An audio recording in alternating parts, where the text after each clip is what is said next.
La Sociedad Española de Radiodifusión presenta... Ser... ¡Viva la radio! Podcast. Siempre. Las 8 de hoy por hoy en Ser Podcast. Hola, muy buenos días. Ayer conocimos el archivo de la causa contra Mónica Oltra, que llevó a dimitir a la que entonces era vicepresidenta del gobierno valenciano, vicepresidenta de un gobierno progresista, fruto del Pacte del Botànic. Fue una campaña contra ella difícil de soportar, con la ultraderecha a los mandos judiciales, políticos y mediáticos. La acusaban de haber encubierto los abusos sexuales a una menor tutelada cometidos por su exmarido. El exmarido fue juzgado y condenado por ello, está en la cárcel. Y a ella y a un notable grupo de colaboradores le acusaron de encubrir los hechos. Unas acusaciones sin ningún fundamento, como demuestra el archivo de la causa, que fueron utilizadas por la ultraderecha y también por la derecha del PP para desgastar al gobierno valenciano. En la Comunitat Valenciana gobierna ahora el Partido Popular en coalición con Vox. Durante 2 años, Mónica Oltra fue objeto de brutales ataques y argumentos reiterados de tertulias y portadas de periódicos, algunos de los cuales, hoy por cierto, omiten la información del archivo de la causa, y veremos cuántos minutos le dedican las tertulias televisivas que hablaron de ella un día sí y otro también. Y quizá por aquí debería empezar la reparación, por dedicar el mismo tiempo informativo a hablar de los argumentos del juez para archivar la causa, entre ellos el no haber encontrado un solo indicio de que se dictara orden o instrucción alguna que emanara de la consejería de Oltra, dirigidas a ocultar los hechos o desacreditar a la menor, pues que se dedicara al mismo tiempo a esto que el que se dedicó a atacar a la ex vicepresidenta del gobierno valenciano.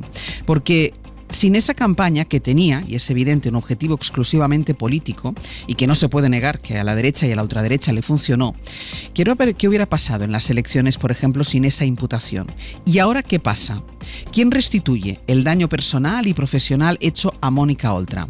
¿Le van a pedir perdón todos aquellos que sin pruebas la acusaron de un delito que no cometió? Porque ella fue el elemento que necesitaban los que querían acabar con el Pacte del Botànic. Fue el daño colateral de una operación que tenía otro objetivo. Pero ahora, ¿quién y cómo se repara el daño que ella ha sufrido, si es que esto es posible? Esto debería servir de lección frente a las prácticas antidemocráticas que lamentablemente parecen haberse instalado en nuestra vida política, judicial y mediática. Pero, lamentablemente, esto no va a pasar. Àngels Barceló. El archivo de la causa contra Mónica Oltra, las manifestaciones de apoyo y la actualidad política van a recorrer hoy todo el análisis del día, pero ahora mismo el foco principal de lo que pasa en el mundo está en Oriente Próximo. Donde las versiones de Israel sobre el ataque en el que mató a 7 trabajadores de la ONG World Central Kitchen evolucionan a medida que el rechazo internacional se cierra e intensifica. 3 veces, atacó el convoy humanitario, según admiten a la prensa de su país.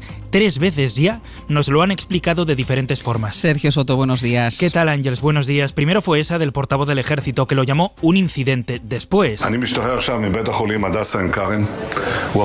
primer ministro Netanyahu añadió que estas son cosas que pasan en la guerra. The strike was not carried out with the intention of harming WCK. Y ante un aluvión de condenas a las que se suma ya Estados Unidos para tacharlo de inaceptable, el jefe del Estado Mayor israelí nos ha explicado esta noche que se trató de un grave error por una identificación errónea, aunque 3 misiles lanzó su ejército contra el convoy perfectamente identificado. Iban ya 200 trabajadores humanitarios muertos en Gaza, según la ONU. Pablo Morán, buenos días. Hola, Ángels, buenos días. El mundo se sacude ante un ataque que no es el primero, pero sí que ha despertado una ola de condena.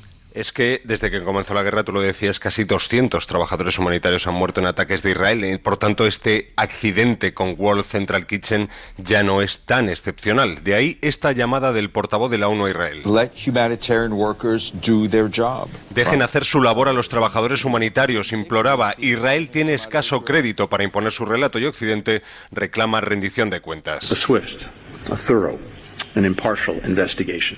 Que sea rápida, minuciosa, imparcial, reclamaba Antony Blinken. Biden se ha declarado indignado. También Rishi Sunak, que ha convocado al embajador israelí. 3 de las víctimas eran británicas. El accidente de Israel ha llegado al Consejo de Seguridad. Israeli military deconfliction mechanisms Desde Naciones Unidas, precisamente, la relatora Francesca Albanese cree que ha llegado el momento de plantear sanciones a Israel para frenar la impunidad con la que actúa en Gaza. De momento, más barcos que intentaban llevar más comida a Gaza se han vuelto a Chipre. El mensaje ha calado. Pablo, luego seguimos.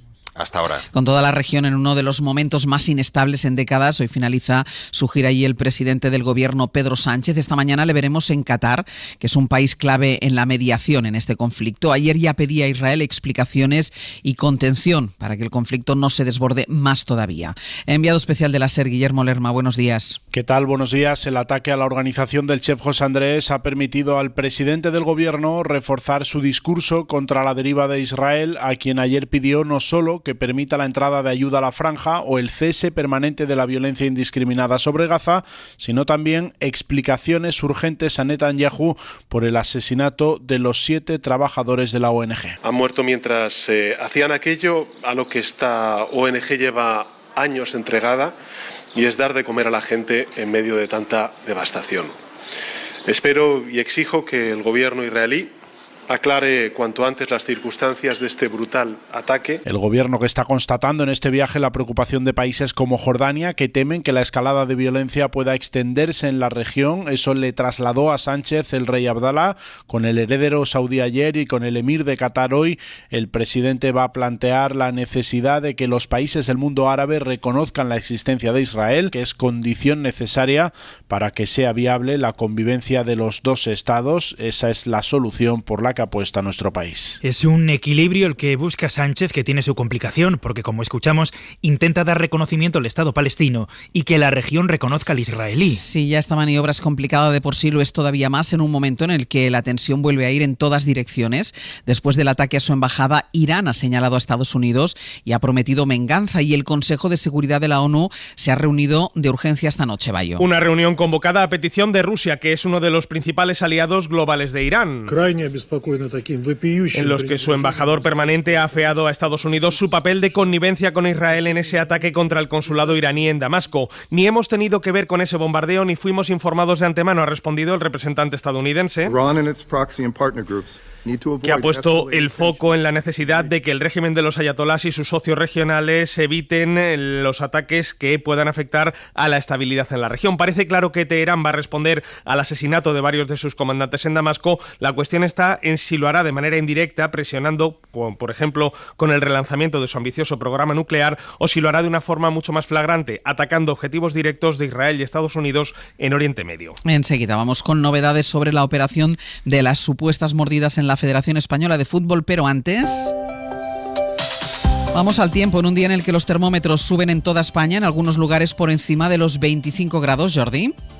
En concreto será en el Valle del Guadalquivir, Canarias y sobre todo en las provincias de Valencia, Alicante y Murcia. En algunos casos nos acercaremos a los 30, ascenso más moderado en el resto del país, pero que se notará durante la tarde con ambiente agradable al sol. Antes, durante la mañana, nubes, pero irán desapareciendo. En Galicia todavía algunos chubascos y cuidado en el litoral porque la situación marítima será complicada con olas todavía cercanas a los 5 metros.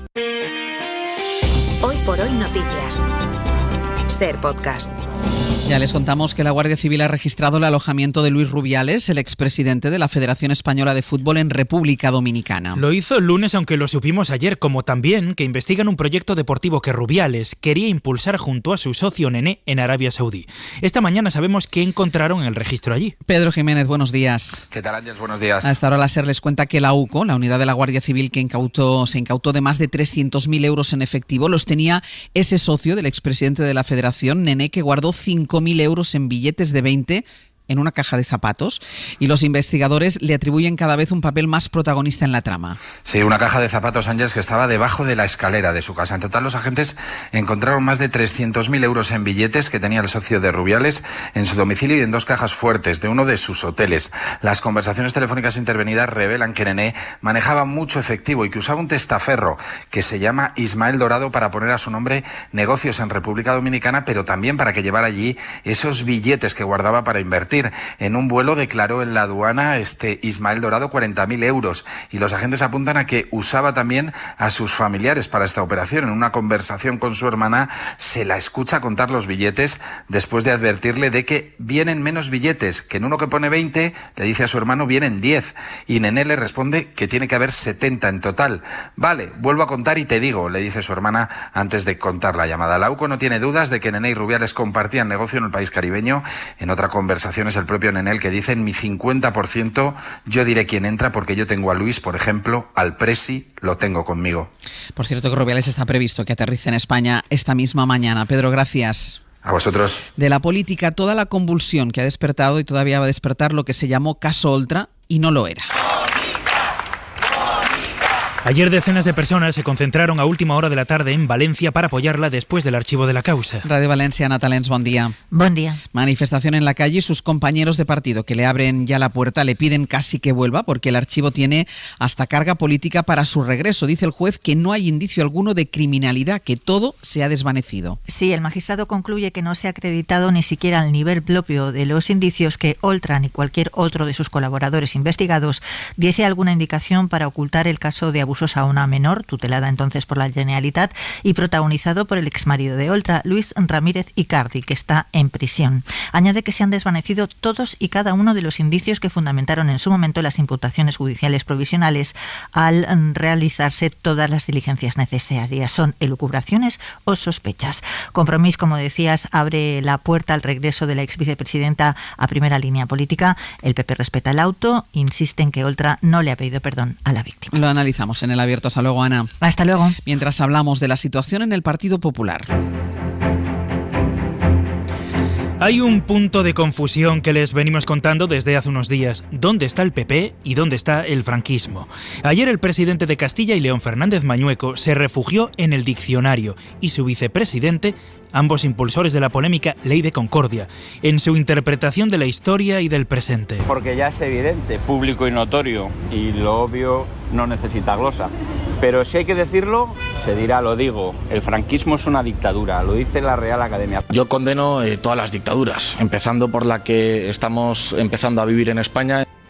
Bueno, nada tenía que ver con esto, pero le preguntaron los periodistas a Miguel Tellado, portavoz en el Congreso, por los plazos, ultimátums, que le pone el PSOE para renovar el Poder Judicial, y él encontró la forma de hablar de ETA. Mire, yo creo que el presidente del gobierno no está en condiciones de poner ultimátums. Los que ponían ultimátums son sus socios de gobierno, que ponían ultimátums y luego asesinaban a políticos del Partido Popular. Bueno, pues en este ambiente hoy llega Feijóo, una cita bien distinta en Cataluña, a la presentación de las listas del partido para las elecciones. Allí el proceso de elección del candidato también fue confuso, porque ni a Feijóo le gustaba Alejandro Fernández, ni a Fernández Feijóo, pero es el candidato. Y ahora, Mariela Rubio, buenos días. ¿Qué tal? Muy buenos días. Aparecen voces en el partido que advierten de que esa crisis se ha cerrado en falso, que el proceso ha engordado a Fernández y que Feijóo quizá no ha medido bien las consecuencias de haber perdido el pulso con su candidato catalán ni los problemas que eso puede traerle y pronto.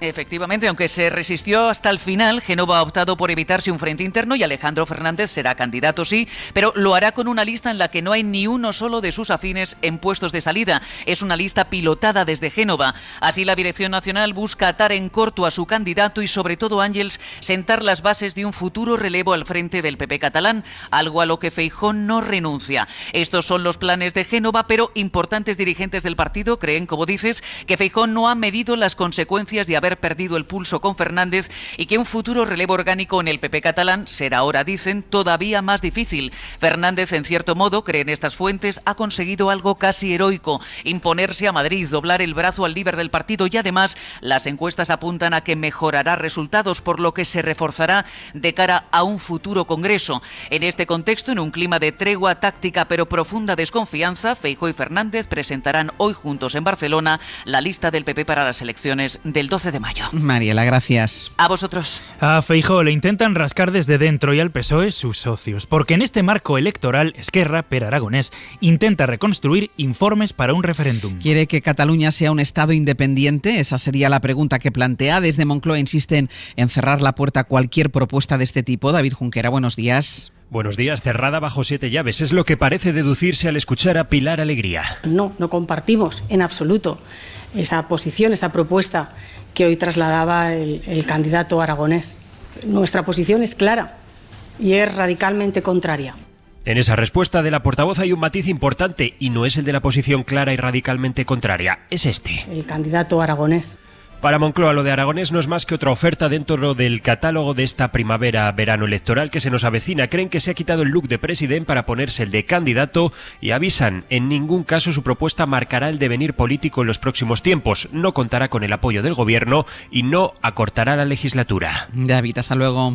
Hasta luego. Hoy se va a reunir el Ministerio de Sanidad con las comunidades autónomas. Es un encuentro de carácter técnico sobre el plan antitabaquismo, pero ya podemos adelantar algunas de las alegaciones que presentan las consejerías autonómicas. Por ejemplo, proponen que el cigarrillo electrónico se considere una alternativa al tabaco para los que quieran dejar de fumar, aunque los médicos no lo recomiendan. Es una información de Mariola Laurido. Algunas comunidades autónomas rechazan prohibir fumar en las terrazas y en otros lugares al aire libre. En las alegaciones que han presentado y que han facilitado a la cadena SER, se propone la autorregulación y la adhesión voluntaria, ofreciendo incentivos fiscales y distintivos de espacios sin humo. Otras enmiendas polémicas son la incorporación de los vapeadores a la cartera de servicios del Sistema Nacional de Salud mediante prescripción médica y el estudio de estos cigarrillos electrónicos como alternativa para ayudar a dejar el hábito. Se sugiere que el aumento de la recaudación por la subida del precio de la cajetilla se destine a la lucha contra el tabaquismo para que no se entienda como una medida recaudatoria. Las alegaciones echan en falta la memoria económica y una mayor concreción sobre la regulación del consumo en ámbitos privados como dentro del coche. Sanidad intentará pactar hoy su plan con las comunidades autónomas para que pueda ser aprobado el viernes en el Consejo Interterritorial. Y en 10 minutos el abierto. Hoy con Víctor Lapuente, Cristina de la Hoz y Josep Ramoneda. Para no perderte ningún episodio, síguenos en la aplicación o la web de la SER, Podium Podcast o tu plataforma de audio favorita.